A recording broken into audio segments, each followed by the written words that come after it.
Hello and welcome to my Music 251 final project presentation, The Effect of Drum Kit Microtiming on Groove Perception.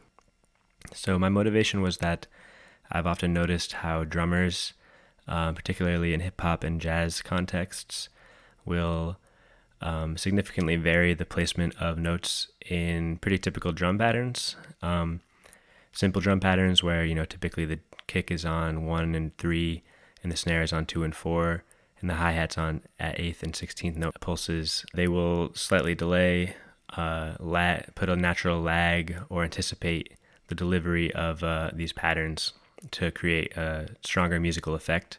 And I was interested in studying how do these microtiming variations affect how people perceive the speed and the feel and the groove of a drum beat. So here's how these kinds of drum patterns might look. If noted in Western notation, you see again that the kick is on 1 and 3 typically, with some variations from that, and the snare is on 2 and 4, and then the hi-hat on top of notated by the X's is at a regular 8th note pace. It often is also found at a 16th note pace. So groove has been defined as the pleasurable desire to move your body to music, and has been historically paid very little attention in academic studies of music. In academia, we tended to study harmony and melody. We'll do structural analysis of mostly Western art music by studying scores.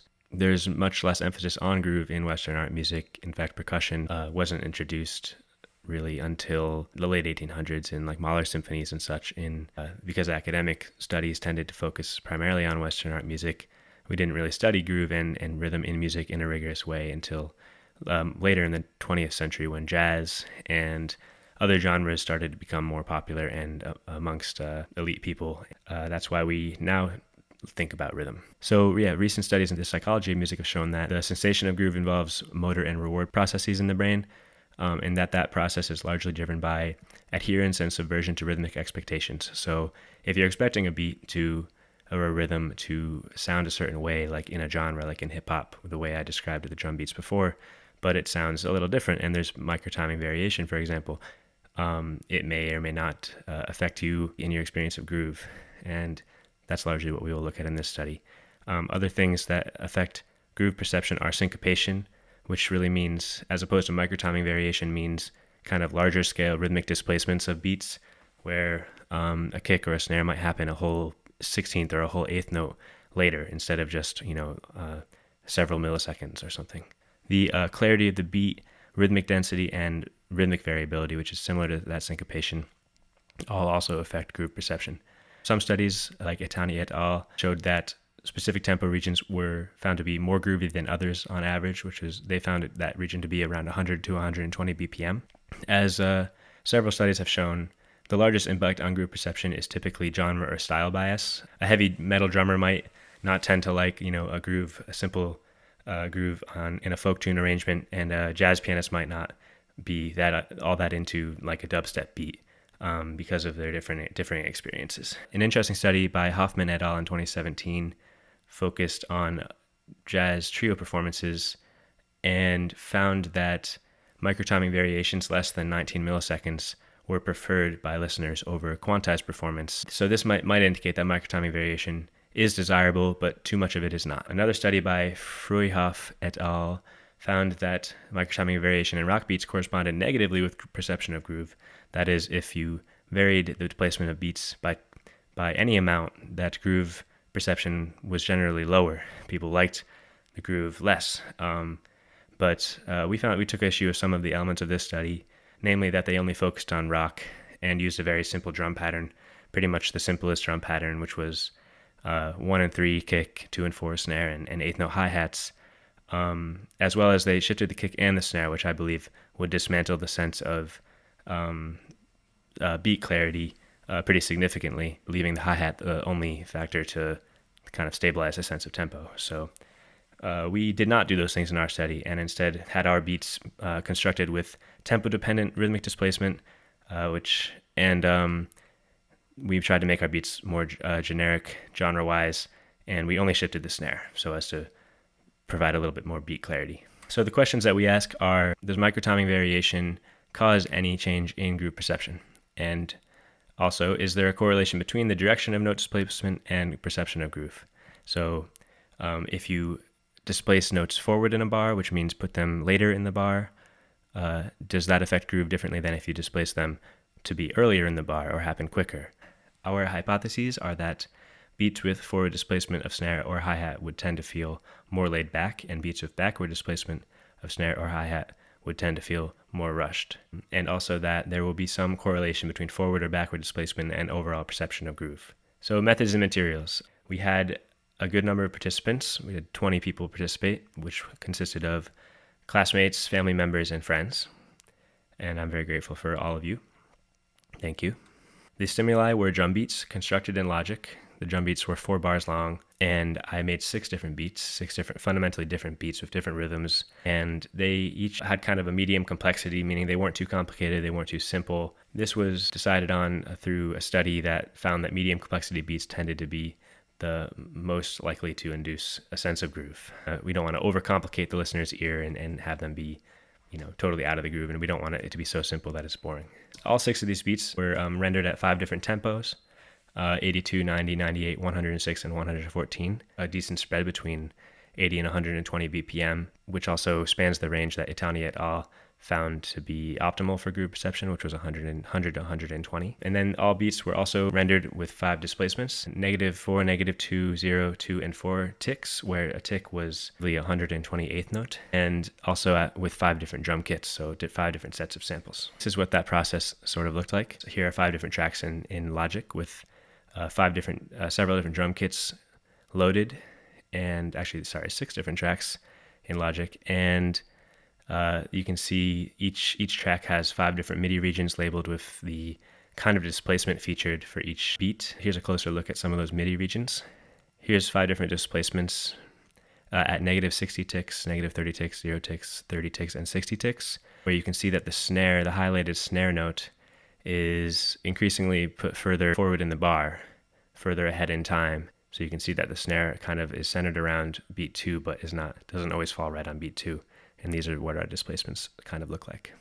And then there was a task for the participants. So the task was a musical survey, which asked about their music experience, the instruments they play, and they also asked them to rank 10 different genres.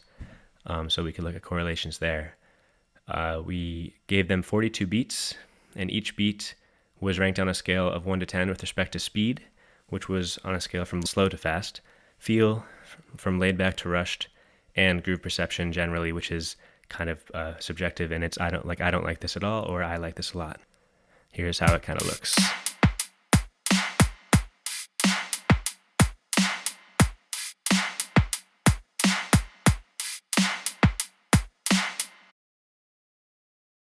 Cool. So after we gathered the data and synthesized it for a while, and using Google Sheets primarily, we had some interesting results. So you can see through this graph, the x-axis represents the trials. There's 42 trials in total. And then the y-axis represents a deviation from each individual's deviation from their average taken across all individuals for each trial. So a lot of averaging and deviating going on here. Look at that middle line of 0 as sort of like a neutral response, and anything above it is I liked this more, or I thought this was faster, or I thought it was more rushed, and anything below to being I didn't like this as much, or I thought it was slow, or I thought it was more laid back.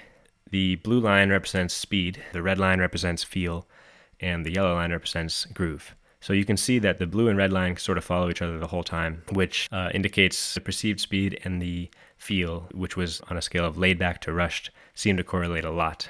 And they don't always exactly match, which is interesting and worth investigating more. But it does certainly suggest that people think that something that is slow is more laid back, something that is fast is more rushed. But our groove rating tells a slightly different story. Sometimes it seems to be following the speed rating, and I did find that on average people liked faster beats. They thought they were groovier. But there are times when it clearly doesn't match. For example, in trial 5, you see that the groove rating is high even though the speed rating had just fallen from the previous trials, and the feel rating was very neutral. Another good example of that is trial 20, where the groove rating is pretty high. In fact, the highest for the whole study. yet the feel and the speed are lower than the neutral rating for those parameters. So you see that there's something else going on that influences the groove here. And that might be they liked the beat better, that might be they liked the kit better. And I did try to find correlations between all of these parameters, but I'm keeping it simple for the sake of this presentation. So yes, as expected, there's a positive correlation between tempo and both speed and feel. So this is all the average deviations from that norm for all participants for all beats for only these specific 5 tempos that we had. And you can see that, yes, over as tempo increased, the sense of feel increased, but there's an interesting deviation. For example, at 114, the feel seems to dip down from what it was at 106, despite the speed rating still going up. Kind of the most impactful result, the thing I was looking for, was this particular correlation, which was between the type of displacement or the level of displacement from -4 to 4 units and the groove. We found that the displacement of -4 or 4 units were ranked less groovy or under that neutral groove rating, right? But displacements of -2 and +2 units were ranked just as groovy, the displacement of 0. So this was found to be pretty similar to the finding by Hoffman et al. In 2017. They had found that microtiming variations of less than 19 milliseconds seemed to actually be more desirable than quantized beats in a jazz trio context. If you crunch out the numbers for our absolute time displacement values for our -2 and 2 unit displacements, you find that that's a range of 10 to 15 milliseconds across all tempos. But for the ±4 units, that's a range of 21 to 29 milliseconds, which exceeds that Hoffman 19 millisecond threshold. Microvariation is desired, but too much of it is not. Correlations between displacement and feel were a little murkier because there's such a strong correlation between speed and feel. The red line feel tends to follow that blue line speed quite strictly. What may have been the case is that we had more beats with forward displacement, like +4, that were faster, and therefore people thought they had a more rushed feel. And it's kind of hard to determine how the displacement might have had an impact on these beats. In the future, if we redesign the study, I would make sure that there were as many beats at all tempos with different kinds of displacements to get a valid spread. Here are my citations.